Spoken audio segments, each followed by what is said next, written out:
All right, so we're seeing some attendees stream in. We're just going to give everybody a few moments and then we'll go ahead and get started. Thank you everyone for joining us.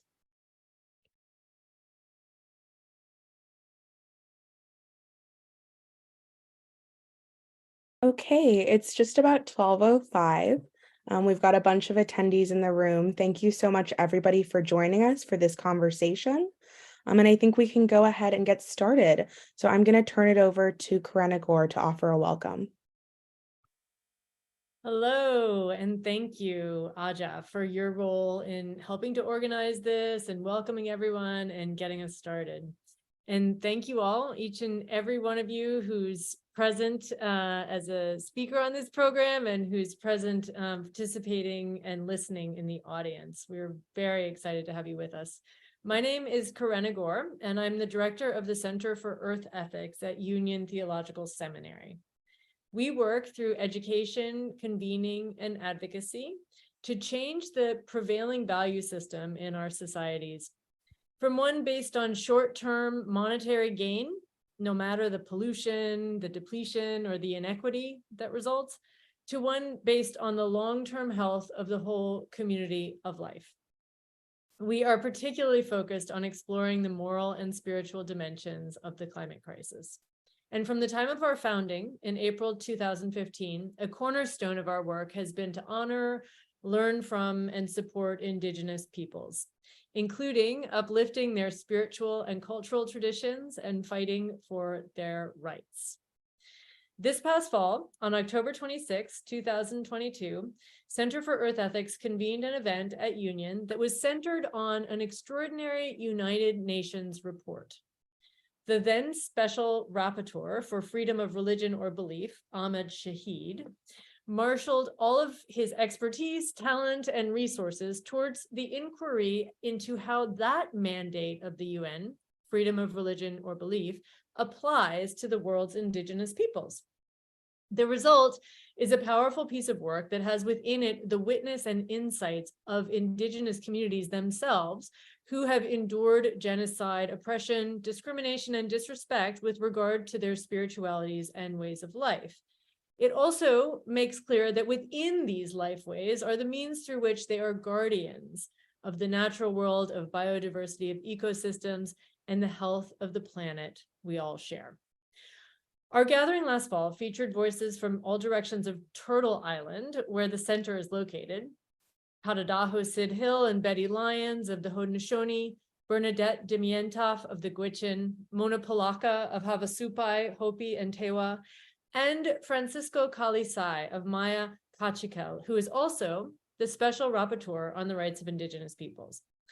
We are honored that today's dialogue, a side event to the UN Permanent Forum on Indigenous Issues, is supported by both the Office of the Special Rapporteur on the Rights of Indigenous Peoples and the Office of the Special Rapporteur on Freedom of Religion or Belief. And we would like to thank Jennifer Trigel especially for her support and counsel. She's a special advisor to the Special Rapporteur who prepared the report.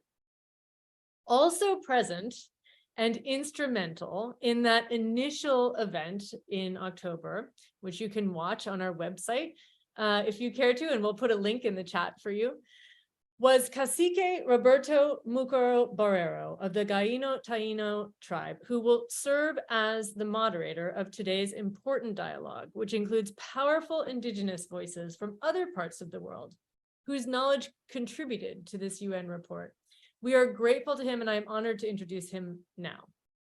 Roberto Múkaro Borrero has a distinguished and diverse background in policy and program development and human rights advocacy, including a specialization on the rights of Indigenous peoples. He retains over 25 years of experience actively engaging in the United Nations system in thematic areas such as sustainable development, climate change, the Information Society, and the Organization of American States, among others. He has served on the staff of the International Indian Treaty Council and the American Museum of Natural History, as well as independent contracting consulting for UNESCO, UNDP, UN Permanent Forum on Indigenous Issues, PBS, and other notable institutions. A published writer, an accomplished artist and musician, Borrero is a member of the Taíno tribal nation, an indigenous peoples whose traditional homelands extend through the Greater and Lesser Antilles to the southern tip of Florida in the United States. In 2012, he was traditionally sanctioned a cacique, a chief of the Guainía Taíno tribal community.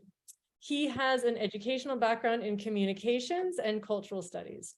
In 2013, Borrero was awarded an honorary doctorate degree, philosophy in humanities, from Qivioq International University in Kampala, Uganda. We are very honored and delighted to welcome Múkaro.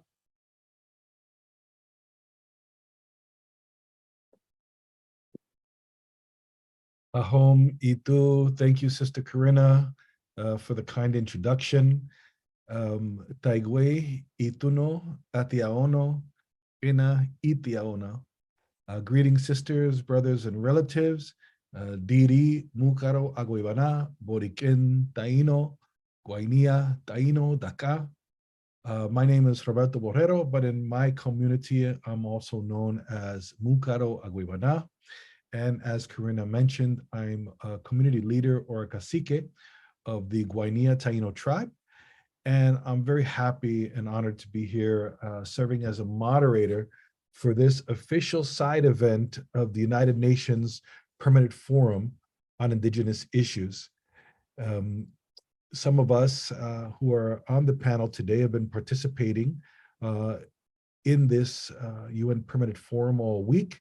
And there has been quite a number of incredible side events, and I'm so happy to be a part of this one because it's really speaking to an issue that's very near and dear to me, which is our spirituality, our way of connecting to each other as human beings, as peoples, but also to the rest of the world that's around us and all the other beings that share this existence with us, and how that plays out and manifests as, for me, for example, as a Taino person, and how do I go about that and relate to that world with a view and a way of life that, while I would probably be more comfortable calling it a spiritual way of life, in the context that we're talking about today, related to the report that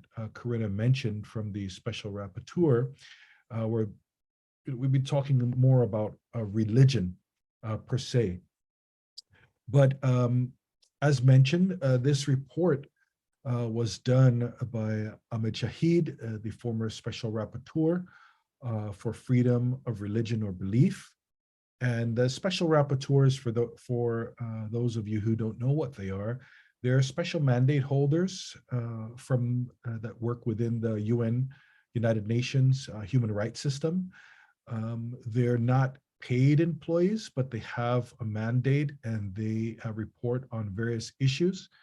And they report to the UN Human Rights Council, to the General Assembly. And this is their job to focus on specific issues. They are invited by countries to conduct country visits on specific issues. And oftentimes they also prepare reports. And this particular report was focusing on indigenous peoples and freedom of religion. And the Special Rapporteur notes that there are millions of indigenous peoples living around the world in over 90 countries, speaking over 4,000 languages, and owning, occupying, or managing over 1/4 of the world's lands. And the Special Rapporteur also mentions, and rightly so, the right of self-determination and he highlights that throughout the report. That's a very important right connected to this particular discussion. But he mentions throughout the report the right to self-determination that indigenous peoples have, and that they are free to define and determine their spiritual identity for themselves.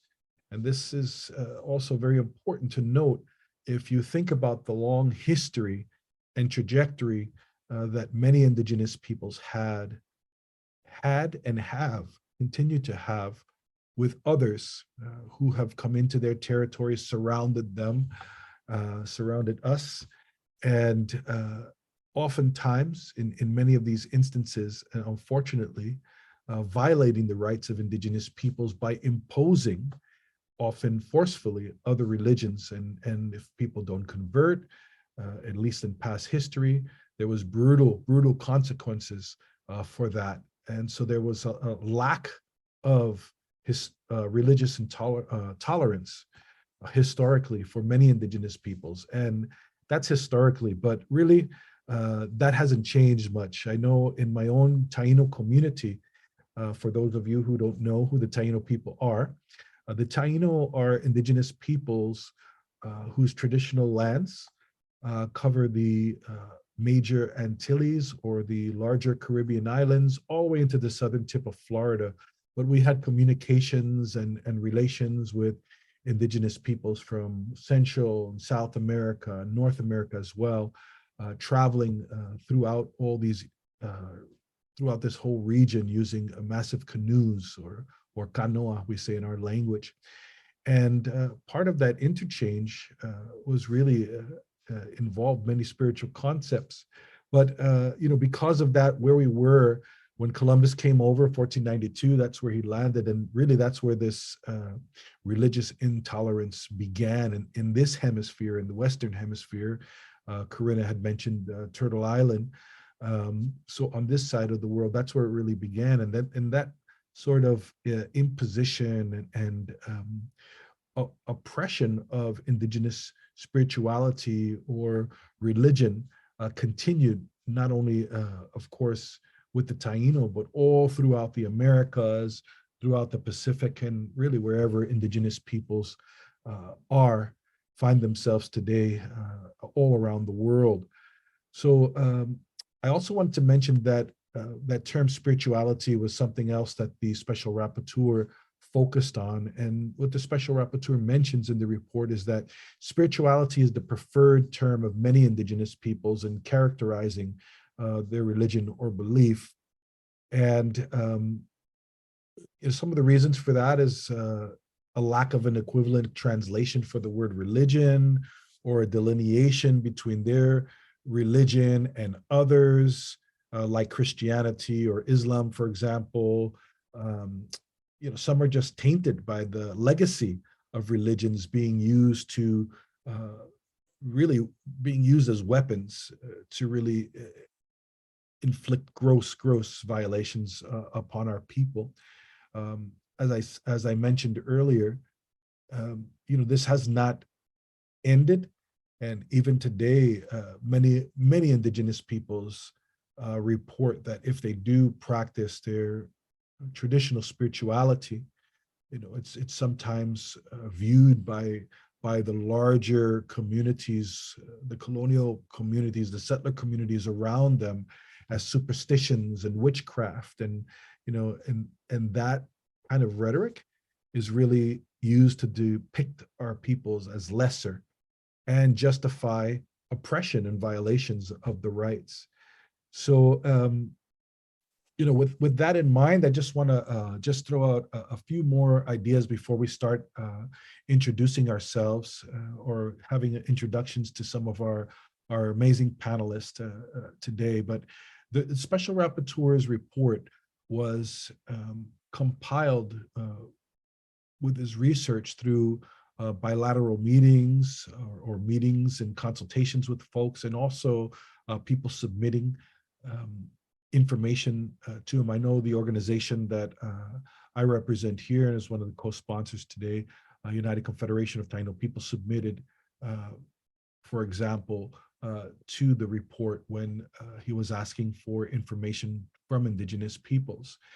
And so that report highlights a little bit about that kind of puts everything into context, sort of what we've done now. It highlights the methodology that the Special Rapporteur used, and it's divided into various sections. For example, forcibly assimilated and denied recognition of Indigenous spirituality and religion. So it provides examples of that. Relationships to land, which is important because many of our concepts of spirituality is really a reflection of our relationship to the land and world around us. So he highlights that. Also, restrictions on manifestations of Indigenous spirituality, sexual orientation, and gender identity. And then what's really important, and I look forward to hearing some of the panelists' views on, towards the end of the report, the Special Rapporteur provides a series of recommendations for Indigenous peoples, for the United Nations, for member states of the United Nations, for civil society in general, and even for museums and cultural institutions, which I found to be very important. And we can get into a little bit more about that. But our panel will offer thoughts on this report, but also share a little bit about their own experience with manifesting their spirituality in present times, and some of the challenges or maybe some of the best practices that they're aware of. And at times I'll add some information using my prerogative as a moderator to add some thoughts here and there. But right now I want to move into our panelists and give them a little bit of an opportunity to share. But before I do that, I just want to quickly just thank some of our co-sponsors for the event today. This program is brought to you with the support of the Office of the Special Rapporteur for Freedom of Religion or Belief, also with the support of the Office of the Special Rapporteur on the Rights of Indigenous Peoples, the Climate Heritage Network, the NGO Committee on the Rights of Indigenous Peoples, United Confederation of Taino People, Project Access Indigenous Partnership, the Inclusive Conservation Academy, and Jamii Asilia Centre from Kenya. And so I want to introduce our speakers, and I hope I pronounced this right. Qivioq Løvstrøm. She's an anthropologist, an activist, and a chair of the Human Rights Council of Greenland. She's an assistant professor at the University of Greenland, and she's an Inuk from Greenland. She'll be speaking shortly. We'll also have Carson Kiburo, who's the executive director of the Jamii Asilia Centre. He's a community organizer and a youth leader. He's from the Endorias tribe nation of Kenya. And finally, Dr. Donato Umakas, who's the executive director of the Kalinga Mission for Indigenous Children and Youth. And they'll explain a little bit more about what they do and what happens with their work and such. And so I want to move right into our introductions, and I would like to start with Qivioq. I hope I pronounced your name right, and I'm sorry if I No, it's fine. Thank you. It's Qivioq Løvstrøm, and I'm from Galaslit Nunat. Some would like to call it Nunaput. We're in the middle of figuring out what we want to call ourselves. Because we are one of the many people who are trying to decolonize our history and figure out how we want to move forward. And one of the things that people are talking about right now is also our spirituality. Greenland is an exception to many other areas where Indigenous people have been met with settler colonialism, because we are the majority of our nation here in Greenland. And so they couldn't really indoctrinate us with the blood quantum, but could use schooling to tell us that indigeneity is something of the olden age, and it's not something that you want to be. You want to be modern. You don't want to be indigenous. And it's the same way that they had taken away the indigeneity of spirituality away. When people are met with the word spirituality, it is often the hippies that we think about, or people who we don't want to be compared to, that we don't want to be seen as. And so many decide that they're not spiritual at all, and then they'll say stuff like, or when I'm out in nature, I have this habit that I always do, or when I'm out with my family, we have this tradition in my family, and this is our way of life. So they say that instead of saying it's a ritual, instead of saying that it's a faith or a belief, because if it's something that we do with our whole body so much that it doesn't seem like the same concept as you mentioned, that spirituality just it's a word that sounds foreign to us because it's so Eurocentric in a sense. And because of that, when we do talk about spirituality, sometimes it seems like we're talking about scary stories, or we're all sitting around drinking coffee or tea and telling scary stories, and people will believe them. We have stories about what we call Qivioq, which is in English would be a mountain walker. And it's a being that is magical. And we talk about these magical beings in our everyday life to each other, highly educated people. And we'll be like, oh, someone saw Qivioq in there. And then we'll be like, oh, amazing. Well, okay, then we know we have to be careful when we're there and we have to be respectful. But nobody goes, are you crazy? Or go around in disbelief of this. We just acknowledge the truth of it, and then we move forward. And our foreign colleagues would be very intrigued by this weird way that we act as Inuit here, that we just acknowledge and believe in this. So there is this theme of ongoing forms of spirituality in our everyday life, but that we try not to acknowledge because we don't want to be seen as those weird hippie indigenous people. We want to be seen as modern indigenous people. So there's this weird duality going on. Yeah.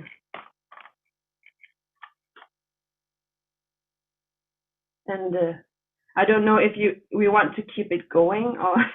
Oh, that's great. That's beautiful. I'm sorry, I just had an issue getting off the mute here, but thank you so much. I mean, it's fascinating that many of us go through the same things with our communities, and we're passing that. I love the dilemma, right? That I mean, I don't love the dilemma, but I love that you brought up the dilemma of, how our people now, especially our young people, right, react to these terms, and how that manifests, and how that hinders or promotes the culture in a way, and the idea that spirituality is for hippies.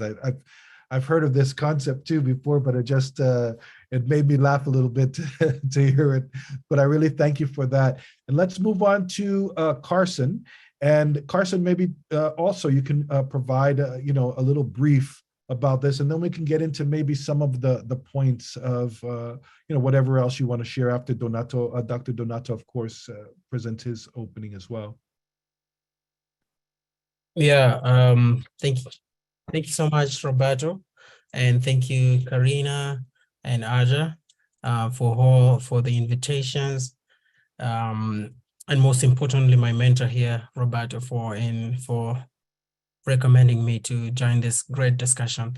I met with a special rapporteur here in Kenya when he was gathering the data and of course inputs to his report, and it was a great moment to share deeply towards that report.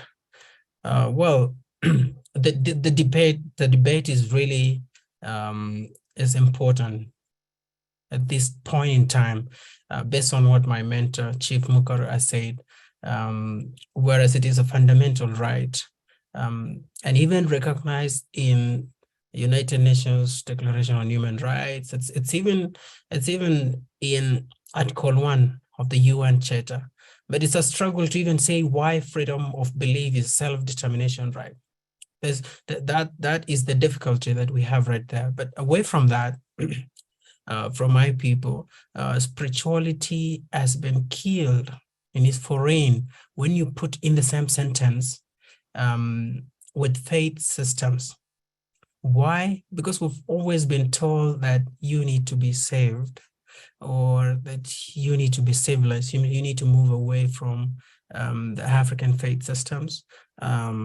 or that you need to adopt to be civilized. And then I had my sister there, Navy, talking about what you've just said, hippies. It's about the same thing. What the duality? Why do I have to compartmentalize my spiritual indigeneity when promoting cohesiveness? Like when I'm talking to my friends or when I'm talking to someone in the community, that you always have to lose a part of yourself and being sensitive when talking about the person that is in you, that speaks strongly and gives you a sense of belonging in your faith system and the freedom of belief that we have. And the root cause of all these is basically, it's not even we're blaming, it is squarely on colonialism and neocolonialism. Like, for example, here, the colonialists left 60 years ago, about 60 years ago, but the effect is still felt to date. And the effects of animals is really difficult to even talk about why they've already left, but the effect of the things that went on still haunts to this day. And just to end is that I should mention that freedom of belief is important to us Indigenous folks, because of one main thing, it's about how we relate with nature, the biodiversity, our cultural preservation, and passing on this knowledge to the next generation.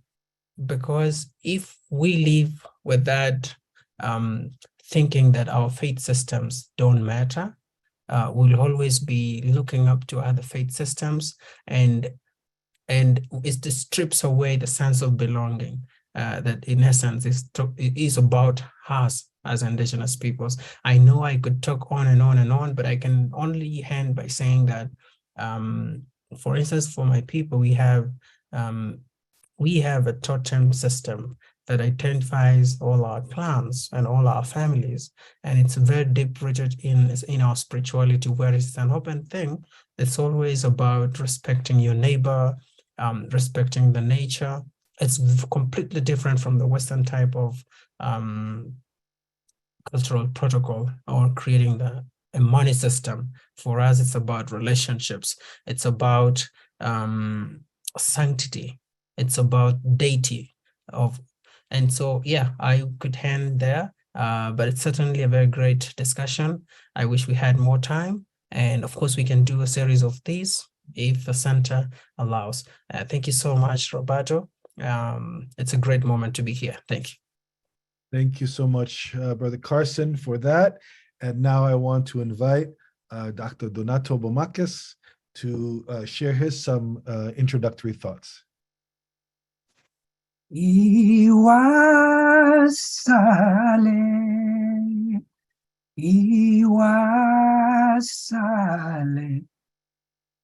Good evening, good afternoon, everyone.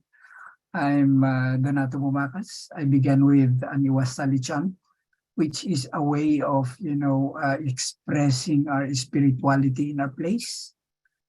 I have seen how our indigenous spirituality had been supplanted with foreign religions that destroyed our culture and our environment. In the Philippines, we had been colonized by the Spaniards for more than 300 years, spreading Catholicism as a way of conquering and subjugating the people. And when the American came, they actually introduced the Protestantism that actually added to Catholicism. And later, there had been lots of proliferation of different sects, religious sects that destroyed our culture. And so, in our experience, the loss or the continuous acculturation and loss of our culture actually lead to most of the catastrophic and deforestation, for instance, in our place. So the question is, are we going to allow this as an indigenous peoples? So with that in mind, as early as age 12, I became an activist and tried to, put up an organization to do something about what's happening, especially that our place was also the venue of the mega Chico River Dam project being implemented by the government that will submerge our communities and technically will destroy our culture and spirituality. So what alternative do you have but to fight? Because for us, our ancestral domain, our land is life, So for me, when I read the interim report of the Special Rapporteur, it was so good timing because it seldom, in the international discourse on human rights, indigenous spirituality never comes into, into discussion on the open table. In fact, the loss of spirituality, indigenous spirituality is very, very detrimental. And if it will be continuously being destroyed, then what happens to our earth? It will be destroyed too. I can cite you a very concrete example. In our forest, you need to ask permission to cut trees. Otherwise, if you don't ask permission to cut trees, you will be punished by someone else. And we call that manis chungat tungod, which is, God. No? So that is just one concrete example that if you have a strong belief, then you need to respect the forest. And I can stop there for an introductory part. As other panelists said, then we may continue. Thank you, Roberto, for this opportunity and the Center for Earth Ethics for this very, very important and good timing event. Thank you and good afternoon. Thank you so much, Dr. Donato.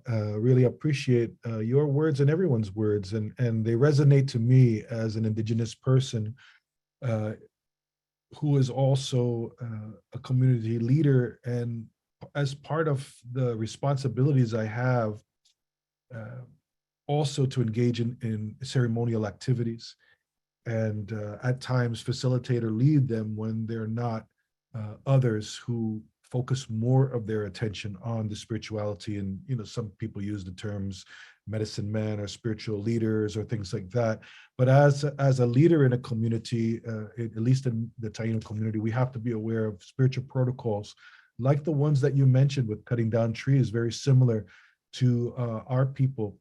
And before I asked some of you all to chime in on things, I'll give you an example and I think that's very beautiful that you mentioned. Both you and Carson mentioned that relationship to biodiversity, and I'm interested to hear more about that from Qivioq as well. Because in the old days, as I mentioned, our Taino people were hit very early on with religious oppression, brutal religious oppression. They used to hang our people 13 at a time. That's to represent the 12 apostles of Jesus. That's a historic fact. When the Spaniards came in to take over our lands, that these are some of the atrocities that would happen against our folks. And our folks used to sing to the environment, sing to we have what's called in the Caribbean hurricane season. It comes from our Taino word huracan, meaning the breath of the center of a deity that we call Guabanse. And she comes annually to remind us of things and to give us teachings. But the way that our people dealt with her in the past was to sing to her, and thousands and thousands of Tainos would sing to her that time of year so that she would be lenient, with the winds, right? And but what the elders have told us is that as people stop singing to her, we see a change in the environment. And really, you could see that happening over time. Now, the scientists have confirmed the hurricanes, climate change has made hurricanes more and more powerful.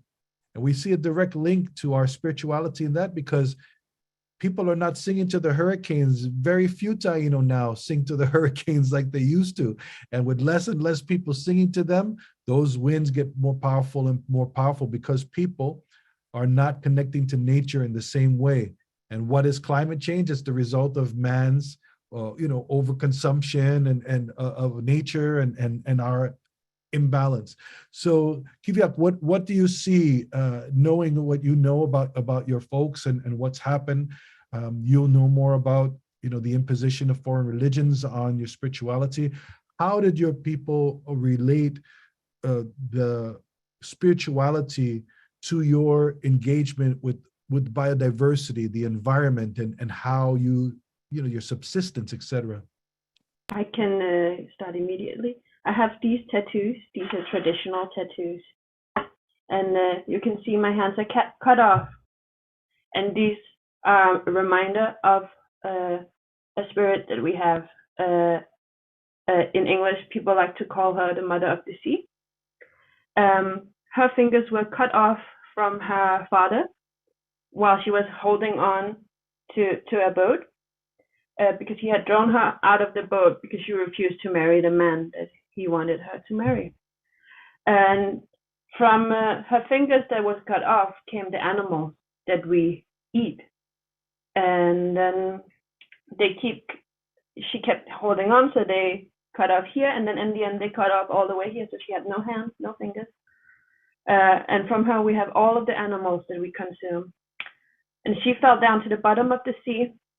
And if we're not careful of the environment, if we do not follow the rules of not walking side by side, but walking in a line, for example, to take care of the microfauna, and to not put trash everywhere, to be careful and mindful of our environment, her hair will become tangled.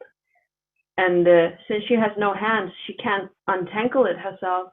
And the animals that came from her will get stuck in her hair. And so we will starve if we're not careful.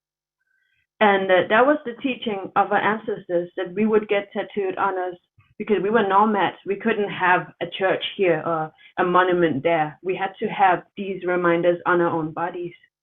So we had these tattoos to remind us. And as soon as Christianity came, tattoos became illegal. And other ways of telling our own stories became illegal as well. And I can see in the report, there's something about a traditional drum becoming something we could not use. And we're trying to indigenize ourselves by getting new songs. But we have to acknowledge as well that most of the songs are lost and they will never come back. But we can create new ones, and that's what we're trying to do. But it is difficult because sometimes it does feel silly to chant something in your own language that you understand completely, and it doesn't sound as ancient or as mystical anymore, But that is the way of redoing it.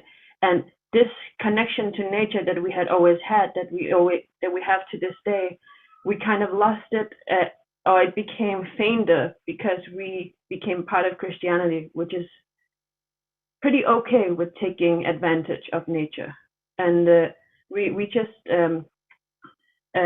we didn't go through this Christianization as violently as it sounds in other places, but spiritually it was just as violent because we were not able to be ourselves. But that is our connection to nature in our beliefs as well. Home for that. Thank you so much. Beautiful sharing. Thank you for the stories. Carson, she mentioned church, right? That as nomadic peoples, they didn't have a church per se, but the world around becomes, these areas, the sea, these become our places. What about your culture? Do you have issue with, for example, sacred sites? And is there a conflict? Like, do people still go to certain sites, do offerings, etc.? And is there a conflict with outside religions even today with regard to that issue? Yeah, when Nivi I'd like to call Navy because that's the name we used to call us, to call her at the youth caucus. Anyway, thank you for the question, Roberto. Navy actually talked about, I can relate everything that Navy said, because my people are agro-pastoralists, but we from, let's say, like 40 years ago, we were 100% pastoral, nomadic pastoralist, but because of those legalization or illegalization of our lifestyle and other government regulations that remove your culture from your heritage, remove your heritage, and then bring in modernity without them knowing, and without us knowing, or without probably the government knew what they were doing. And again, like I said, the colonizer went a long time ago, but the relics, I mean, we live to see the scars. But again, let me just go back and say and talk about what our people do. So we have a spiritual place that's called Lake Bogoria, and if you know the story of the people of Indorese, you would know, if you've read the case, the precedent setting case that we won. Part of the claim was the ancestral and spiritual land that our people, we could only pray there, and we could face our God, our people call Assis. That's where our people, our elders, or the specific clans that would pray on behalf of our people. I don't want to call it ritual, because ritual sounds dark, because there's no way that God revealed himself to only white people or missionaries who came and said that the only way that we pray is to go to church. And so if for instance, that there's a looming drought, there's a foul smell coming from the lake, our people would go and pray, and the smell just goes away. So when, Roberto, you mentioned about the powerful winds, the tornadoes in your people's land, and your people would pray and sort of just regulates. So there's a spiritual connection between the nature and the people. And so it is when our people would pray, when there's that foul smell, or when the water is receding, or like the water is rising from the lake, that we had our own spiritual leaders doing that. But then they were vilified and they went under. We no longer, they rarely do that right now, because they were termed as witchcraft, and witchcraft is illegal. Actually, it's illegal, and that is because of the laws that we received from we adopted from our colonizers, and now we use them as alpha and omega. It's like in black and white, we take everything, and so there's as we talk right now in Kenya, and you can Google this, you can see it's all over the news. There's a church that has been brainwashing its believers to meet Jesus, to fast and meet Jesus. They've discovered over 78 bodies for people who were brainwashed by their pastor to believe that they should fast and so that they see Jesus, and they died. This is the kind of spirituality that is perpetuated and being told that you have to live how we have survived for thousands of years, and we're being told to move away from that and now adopt something else that we don't even know is the subject to that. So I don't want to go further and further, but I talked about the totem system. For us, we have the people of the sun, which is our God. That we have the people of the moon. I belong to the people of the moon. That's my totem. And we have the people of the buffalo, the people of the crane, my mother's people. And there's a way that this is a spiritual, and again, it's a social thing. So it's like a whole system. So it's the galaxy, flora and fauna living together spiritually. Yeah, thank you. Thank you. I'm going to move to Donato, and just incredible that spirituality is still outlawed, termed witchcraft. Indigenous spirituality would be termed witchcraft today. showing you that, you know, this is not something of the past, right? But this goes on in many countries, and these are the challenges that Indigenous peoples face. I want to acknowledge that we had a very short time set for today. We might go a little bit over, because I do want to give a last round to what you all, each of you, thought as panelists about the report itself and the recommendations. Do you think that these are useful for us as Indigenous peoples to, one, highlight the report, right? To others, share the report, and to even follow up with, let's say, with the state and et cetera on this. But Donato, do you have any examples also, before you get into that, of do you still feel that there is oppression against Indigenous spirituality even today in the Philippines? Yes, sure, Roberto. We are actually facing very huge challenges in our Indigenous spirituality. Why? Because the government itself, through the educational system, the church, all these are big institution, very strong institution, promoting, the religion outside of our Indigenous spirituality. So I just would like to mention a little bit that because of that, we tried to revive our sustainable Indigenous people's agricultural technology, that we combine the forest, watershed, the rice terraces, which is being sustained by our culture. That is just to show how the power of spirituality comes in. And I think because of that, we were actually awarded by Equator Initiative in 2004. But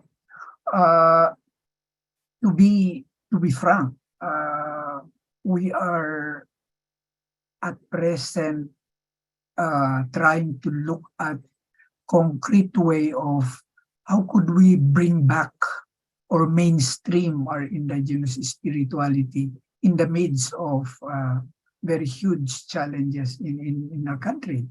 So that's the reason why when I look at the report of the rapporteur, I think it really confirmed, and I totally appreciate and acknowledge the report.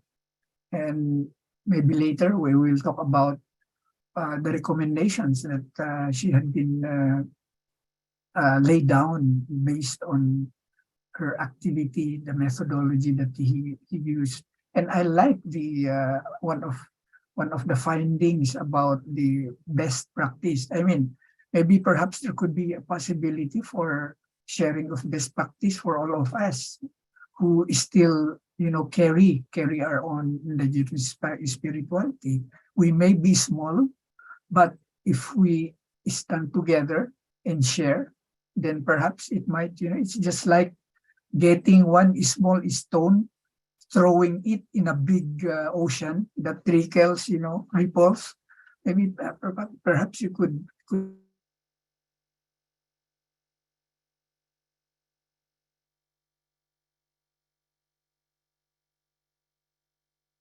Roberto, I think you're muted. Thank you, Donato. Sorry about that. It looks like you got stuck there for a minute, frozen, but I think you had a very good idea from what I was able to hear. So let's talk about that. Do you have any, Qivioq, do you have any comments about the recommendations in the report? Do you find them helpful or a useful way to move some of this conversation forward? Yes, I do. And we have two Donatas now. Sorry. I was lost. Something, but the spirit came in. But anyway, I think I should cut that off and then for everyone to talk first. Thank you, Roberto. Thank you so much. Qivioq. Yeah, thank you so much. I think it's really good. It addresses very specifically many different things. What does sadden me though is that it's so long, and many of these things seem so, when you just read them from another perspective, like basic human rights. And the fact that someone has to enforce it and someone has to tell people that, hi, you should probably not do this. It can be a little bit discouraging, but I'm trying to also see it as yet another tool to use when trying to talk to states and stakeholders, because I really do appreciate it doesn't just mention states, but also other actors that we can use it, because I do know that both in the Arctic and in many other places we see mining taking place, where you see it's a mix of both state but other actors as well. And you can talk to the states, but sometimes you can, using these other tools, talk to other actors. So it's really nice to be able to address them with this as well, like private enterprises and so on. I think that part is very useful. Yes, and I will keep it going to Carson and Donato, because I'm sure that they have many more interesting points to this. Well, thank you so much. Carson, any comments on the recommendations of the report? Do you find them useful? Do you think you'll be incorporating them into any of your advocacy, for example? Yes, most definitely. I think the special rapporteur is very bold enough, especially the approach that the special rapporteur took in the methodology of collecting our views. That was well commendable. And what I see is, yeah, as you've said, I will be using. There's another forum within the UN system that's called, is it Faith for Earth? I can't remember the name. Within the UN, the UNEP platform, and it's again about freedom of belief, and I see that in the special rapporteur. Yeah, thank you so much. Thank you, Karenna. Yes, Faith for Earth at UNEP, and I see the theme coming out clearly in the special rapporteur's report, the key points, and certainly to answer your question, yes, I will be using in my advocacy efforts, especially that this is going to be a UN document. And maybe I should also mention that for the Faith for Earth thing at UNEP, at my university, I study law at Qivioq University in Kenya, and there's a conversation to start. They've actually started a club on faith for Earth. Even though it's a Christian-based university, they have started hearing the views of and publishing by the Qivioq University Press about, including everyone. They're listening to African faith systems, the indigenous faith systems, Muslim, and then everyone. And again, we all live in this earth together. Even though we profess and we vent like as indigenous peoples, it's important that everyone else must understand the genocidal effects of being forced to believe on something else, or even to live on another's faith. And so, yeah. I see all those comments on the chat. Very important. Thank you, Roberto. Thank you so much, Carson. Donato. The report, the recommendation. What do you think? Yeah, I agree in the recommendations. However, but it's naturally they put she put this recommendation in the general terms, so that every indigenous peoples could perhaps look at it in a general way. But I like the first one for states. But in our case, we would love to look at the state recognize indigenous spirituality by making it as part of the forms that we check when you fill up the forms on religion and in the indigenous spirituality. You know why? The reason why we joined the Catholics, Roman Catholics, or Anglican on that matter, is because we are forced to join because you will be illegal if you don't have religion. So I think maybe this the first recommendation for states in our country. We would love to have that. But of course, that's a struggle to be able to put it. But for me, that's one. And on the number 2 recommendation, UN, I was just wondering how come the proliferation of different religious sects is being funded by international donors, and it's making a money making for believers.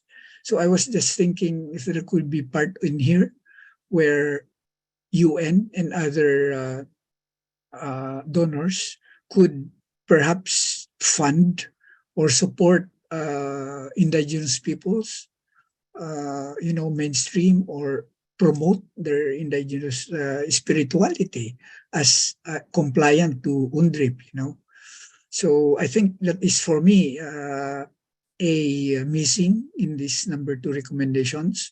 But I like the how she called for civil society, because sometimes civil society contributes to the violations or to the destruction of the indigenous spirituality of indigenous peoples, and oftentimes, it's also a matter of funding. So the media, I think we should also influence the media, and I think I agree with this.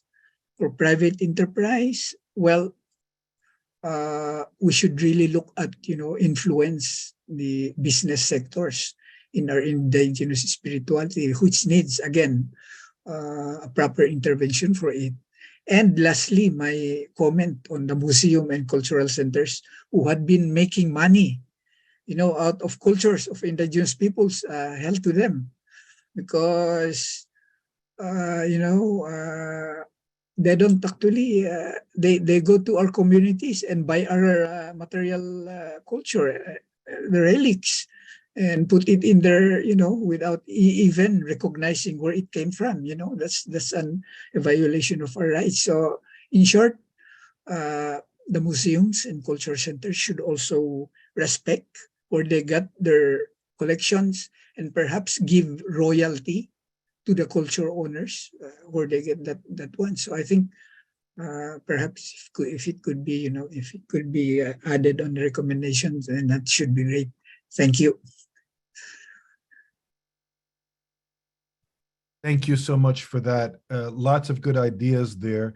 I think that yes, these recommendations are more general. I thought the same thing. And, also we have to be honest in that there's, certain areas, these recommendations would be harder to implement in some countries or some areas more than others.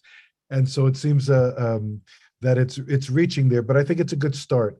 One, and as you said, Donato, with those museums, there is some efforts internationally for museums to take a more active role in repatriation, right, of sacred objects, and we've seen that in the permanent forum itself.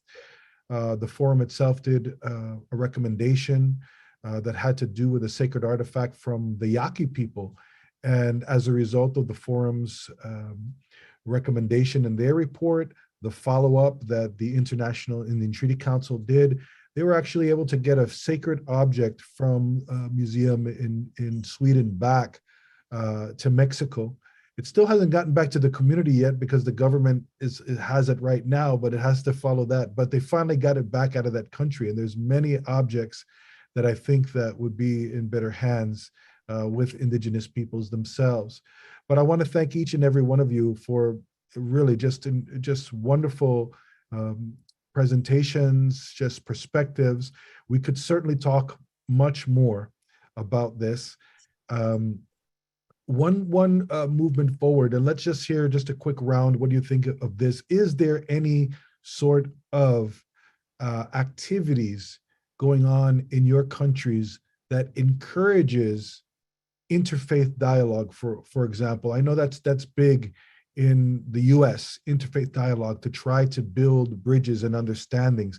But I'm just curious before we close out, and I think it's important to close out on this idea to show people the challenges that we have. In your areas, do you have any opportunity to engage in an interfaith dialogue that would help promote the idea of Indigenous spirituality or way of life or belief that would help you find less of a challenge or help to mainstream the idea more so that more people don't feel strange about engaging or promoting or even speaking about it? Let's go to you, Donato, first, and then we'll go to Carson, and then Qivioq will give you the last word. Yeah, I encountered interfaith dialogue in our country, but they are more of all religious sectors. They seldom include us indigenous peoples. In fact, one of my friends invited me there, and I was telling him that, you are doing interfaith dialogue. Can we also do our part? So I was able to chant in one of the session, and I think that's only they only invited me for once. So I took the opportunity to share our indigenous spirituality, and at least in that venue that I was able to share. So I think there's really a need for a continuous interfaith dialogue, not concentrating on the religious sects, and perhaps there is really a need to advocate also the indigenous spirituality within the interfaith dialogue. Thank you. Wonderful. Carson?